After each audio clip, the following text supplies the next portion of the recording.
हरे कृष्णा प्रभु जी, दंडवत प्रणाम। अब मेरा प्रश्न प्रभु जी ये है कि हम लोग लंबे समय से कृष्णा कॉन्शियसनेस जो है कर रहे हैं, माला भी है, कर रहे हैं, संग भी करते हैं जितना यथासंभव हो पाता है, लेकिन वो बदलाव नहीं नज़र आता है। जैसे हम साधु साधु लोगों में देखते हैं, हम लोग चाह के भी, मतलब एक होता है बिना चाहे, एक होता है चाह के भी। हम चाहते हैं कि मतलब मैं कृष्ण को एक्सेप्ट कर पाऊँ, लेकिन मैं फिर भी एक्सेप्ट नहीं कर पा रहा हूँ। जैसे हम लोग चाहता हूँ मैं कि मैं हर समय कृष्ण को याद कर पाऊँ, लेकिन मैं नहीं कर पाता हूँ। मैं मतलब मेरे चेतना से वो कहीं ना कहीं, कभी ना कभी मतलब ऐसा क्षण आता है कि वो मैं भूल जाता हूँ कि मतलब कृष्ण को ऑफर करना चाहिए। तो वो कैसे, मतलब मैं उसको और सीरियस कैसे कर सकता हूँ, कैसे मैं कृष्ण को और ज़्यादा से ज़्यादा याद कर सकता हूँ, कैसे मैं अपने चीज़ को, जो अभी आप बता रहे थे, तो उस चीज़ से मैं कैसे कनेक्ट हो सकता हूँ। तो माला तो इसके मेरा लिए हो ही रहा है, माला मेरा 16 हो ही रहा है, और भक्तों का संग हो ही जाता है। तो क्या कमी मतलब रह जा रही है कि मैं वो 100% नहीं अचीव कर पा रहा हूँ। क्या कमी रह गई मुझ में भगवान? बेसिकली हमारे अंदर कमी है, इसीलिए नहीं हो रहा है। हमें खुद ही समझ में आना चाहिए। अब क्या कमी है, ये अच्छा है कि हमें समझ में आ रहा है। देखो, कम से कम हमें इतना समझ में आ रहा है कि मेरे अंदर कमी है, क्या है वो ढूंढना है। तो साधन भक्ति इसीलिए बनाया जाता है। साधन भक्ति क्या होता है कि जब हम भक्ति शुरू करते हैं, ये भी भक्ति रसामृत सिंधु आप पढ़ेंगे तो आपको उसमें मिलेगा कि भक्ति के अलग अलग स्टेज होते हैं। पहले हम साधन भक्ति करते हैं, फिर भाव भक्ति करते हैं, फिर प्रेम भक्ति करते हैं। चूंकि हमारी चेतना, हमारे आत्मा के ऊपर इतने सारे लेयर्स चढ़ गए, इतने सारे थीम चढ़ गए ना। जैसे हम एग्जांपल ले रहे थे कि आंख पे लाल लेयर चढ़ा दो, लाल दिखेगा। तो आत्मा के ऊपर ओनरशिप का, फ्रीडम का, काम, क्रोध, मोह, लोभ, ईर्ष्या, ये सब का इतना लेयर चढ़ गया है।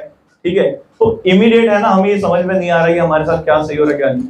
अब साधन भक्ति का बेसिकली काम क्या होता है, तो श्रील प्रभुपाद जी तात्पर्य में एक जगह बता रहे हैं कि भक्ति हमारे अंदर पहले से ही स्वाभाविक है। जैसे कि एक मछली को स्वाभाविक रूप से तैरना आता है, मछली के बच्चे को कोई ट्रेनिंग लेने की जरूरत नहीं पड़ती है। एक चिड़िया के बच्चे को कोई उड़ने की ट्रेनिंग लेने की जरूरत नहीं पड़ती है ना। और मनुष्य के बच्चे को चलने की ट्रेनिंग लेने की अलग से जरूरत नहीं पड़ती है। स्वाभाविक है, पर प्रैक्टिस की जरूरत सबको पड़ती है। थोड़ा सा पुश लगेगा, है ना। बच्चे को उंगली पकड़ाओ, पैर वो अपने आप देखो उठा उठा के रखता है। ठीक है, तो उसी प्रकार से एक आत्मा के अंदर पहले से ही है ना, भक्ति, प्रेम, भाव सब कुछ स्वाभाविक रूप से है। पर हम जो कि बहुत समय से, जैसे कि एक व्यक्ति को आप एक एक प्रैक्टिकल एग्जांपल देता हूँ। जो लोग अंतरिक्ष में जाते हैं, जब वो धरती पे आते हैं चलना भूल गए रहते हैं। आप लोग में से कितने जन को ये बात पता है? वो लोग अंतरिक्ष से आते हैं तो वो लोग चलना भूल गए रहते हैं। अब आप बताइए, तो क्या वो चलना नहीं जानता है? नहीं, वो जानता है, बस वो भूल गया है। राइट, उसके लिए उसको क्या करना पड़ेगा?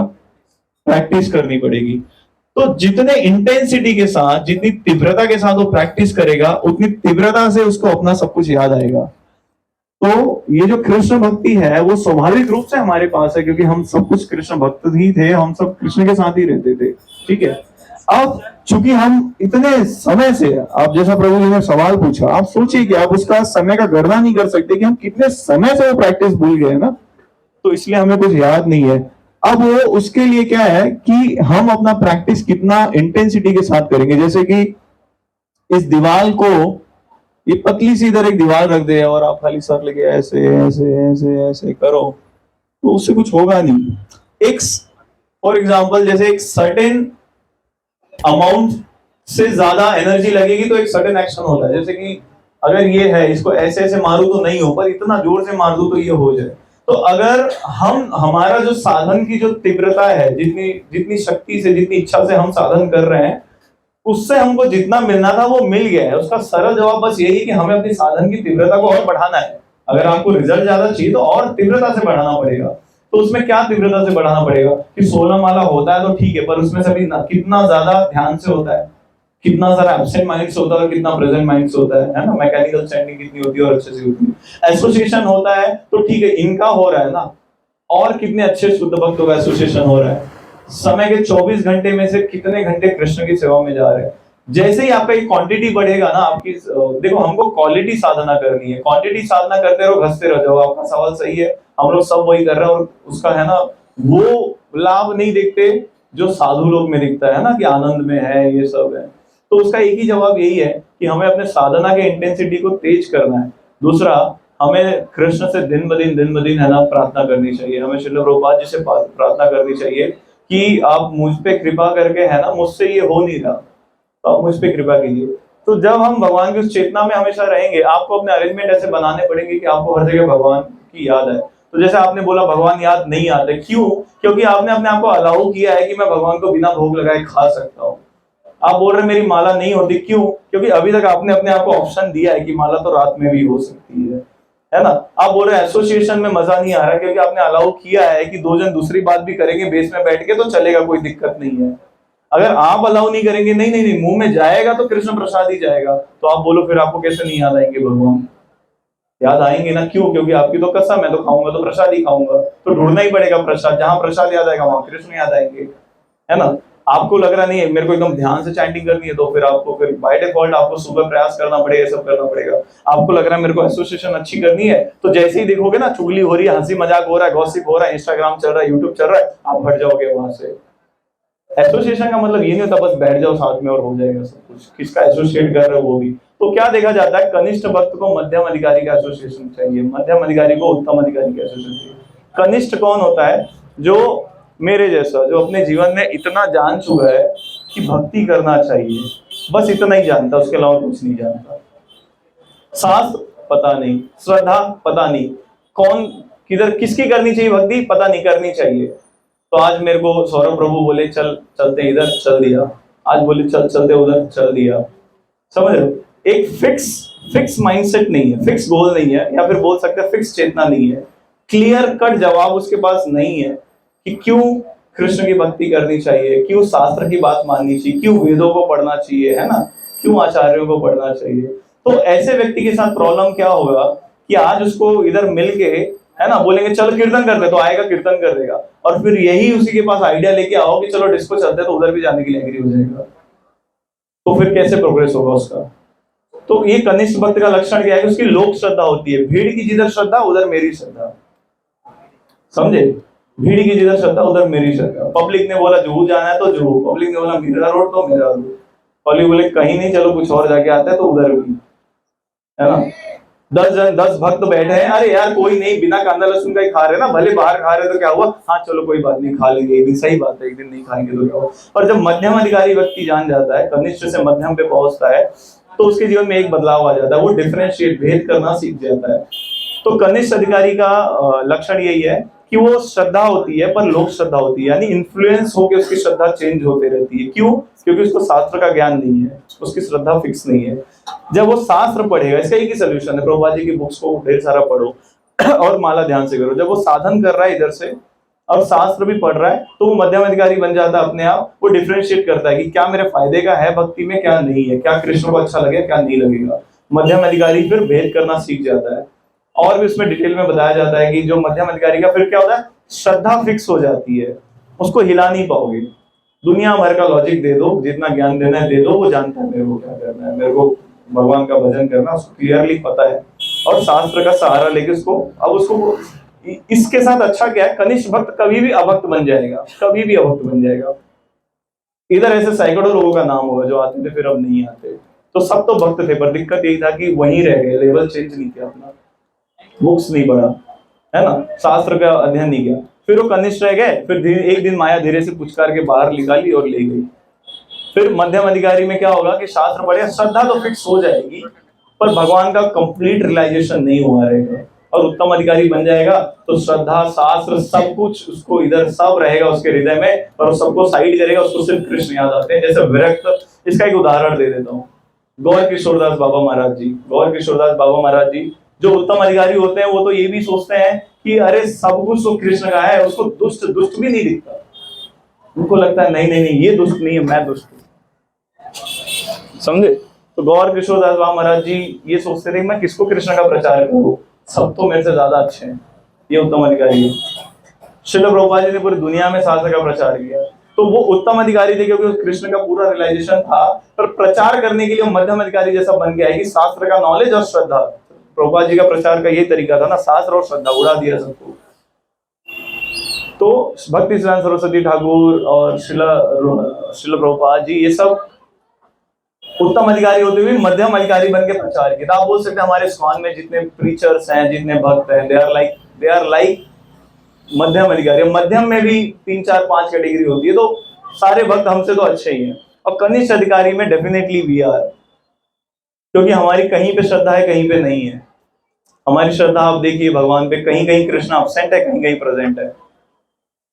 तो हमें फटाफट है ना कहाँ पहुंच जाना है, वहां पे। दूसरा आपका एक सॉरी, थोड़ा सा मैं डिटेल में बोलने लगा। सिंपल दूसरा एक और जवाब प्रभु ये भी है कि मान लीजिए एक ड्रम है, ड्रम, और वो उसके अंदर गंदा पानी भरा है, ठीक है। अब आपको किसी ने बताया कि ये ड्रम पलटी नहीं हो सकता। मान लीजिए खड्डा है, खड्डे में गंदा पानी भरा है, आपके पास कुछ पात्र नहीं है, आपके पास एक ही तरीका, आपके पास एक बस है ना एक पाइप दे दिया गया जिसमें से साफ पानी आता है, और एक पाइप है जिसमें से गंदा पानी आता है, ठीक है। तो आपके पास दो तरीके हैं उस चीज को करने के लिए। आपने क्या किया, गंदे पानी का कनेक्शन रोक दिया और साफ पानी का कनेक्शन उसमें डाल दिया, ठीक। धीरे धीरे क्या होगा, गंदा पानी साफ पानी मिक्स हो जाएगा। फिर एक स्टेज क्या आएगा गंदा पानी हल्का होते जाएगा, होते जाएगा, होते जाएगा फिर क्या हो जाएगा एक स्टेज पे कि वो गंदा पानी हल्का होते होते होते होते होते होते क्या करेगा, पूरा निकल जाएगा और साफ पानी बचेगा खाली, राइट। पर आप सोचिए कि गलती से आपका वो गंदे पानी का नल भी चालू है और साफ पानी का नल भी चालू है, तो आपकी गंदगी जो एकदम से काला कीचड़ तो नहीं दिखेगा, अब उसमें साफ और गंदा दोनों दिखेगा। तो गंदे पानी और साफ पानी का मतलब क्या है, जो हम साधना करते हैं ना, चैंटिंग, भगवान की सेवा, ये साफ पानी जैसा है। पर जो बाहर से हम ले रहे हैं ना असत संग, कि जो कृष्ण भक्ति के अलावा सीख रहे हैं ना, वो हमारा गंदा पानी है। अब हमारे साथ सबसे बड़ा प्रॉब्लम यही है कि हम सबके साथ मोस्टली सबसे ज्यादा यही हो रहा है कि हम साफ पानी तो जीवन में लेके आ गए, भगवान का है ना साधना लेके आ गए, कीर्तन लेके आ गए, नाम जप लेके आ गए, ये सब लेके आ गए, पर गंदे पानी वाला पाइप को बंद नहीं कर पा रहे। तो इसकी वजह से क्या हो रहा है, दोनों दिख रहा है। और फिर वो एंड तक वही होगा कि अगर डिपेंड करेगा ना किसका, कौन से नल से ज्यादा पानी आ रहा है, साफ वाला ज्यादा आ रहा है तो साफ भी ज्यादा हो जाएगा, पर थोड़ा कीचड़ तो आती रहेगा ना उसके अंदर। तो इसीलिए बोला जाता है दो चीज करना होता है। पहला क्या, डॉक्टर हमें दवा देता है तो दो चीज बोलता है, एक तो दवा खाना है, दूसरा क्या करना है, परहेज करना है। तो ये परहेज यानी वही कि बाहर से जो गंदा कॉन्शियसनेस हमारे चेतना में घुस रहा है, जो गंदी एनर्जी आ रही है, उसको रोकना भी बहुत जरूरी है, उसको कट करना भी बहुत जरूरी है। और फिर उसके बाद जब आप यही साधन करोगे तो आपको ज्यादा रिजल्ट दिखेगा।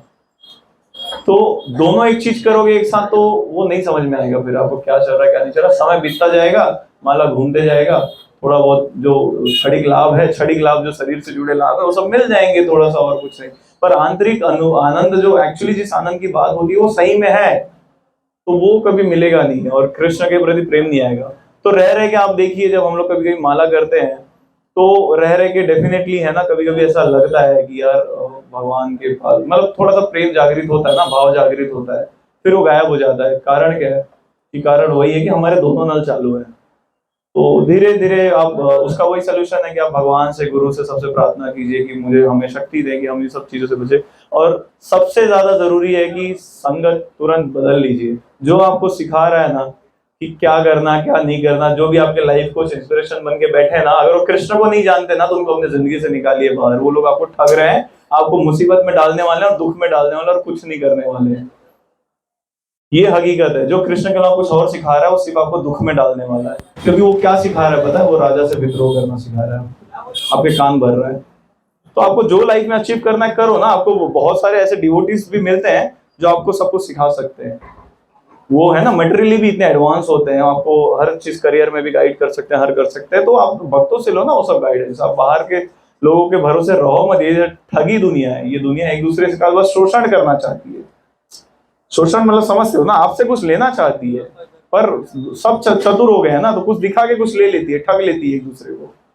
तो किसी के चक्कर में पड़ के कुछ मतलब नहीं। खाली एक साधु होता है क्योंकि वो कृष्ण की सेवा में लगा होता है, इसलिए वो आपसे कुछ ठगना नहीं चाहता आपका। नकली साधु की बात नहीं कर रहा हूँ, असली साधु की बात कर रहा हूँ। जो साधु बार बार बस ये बोले ना कि जा भजन कर, है ना, बाकी मेरे को पता नहीं, जा भजन कर, वो असली साधु है। अभी आप अपने घर में बैठ के प्रभु 50 माला करो, 70 करो, मेरे को उससे क्या मिलेगा? पता है मेरे को बस यही मिलेगा कि भाई हम दोनों एक ही स्थिति में और दोनों कृष्ण के हैं, बस यही मिलेगा ना। तो आप करो माला ना करो, प्रभुपाद जी को उससे क्या लेना देना, गुरुदेव को क्या लेना देना। हम लोग ने पर्सनली कभी क्या दिया है गुरुदेव को बताओ, या फिर किसने क्या इस्कॉन में बहुत दे दिया है? कोई है? किसी को लगता है इसने बहुत दे दिया, मतलब मैं नहीं देने वाले में हाथ उठा रहा हूँ, ये मत सोचना देने वाले में उठा रहा हूं। किसी ने कुछ दे दिया है क्या? थोड़ा सा ये जो सब टाइम देते हो ना, ठीक है, इसको बंद कर दो। थोड़ा सा जो सब टाइम देते हो ना, मैं हकीकत मुझे ऐसा लगता है, ठीक है, मैं क्षमा मांग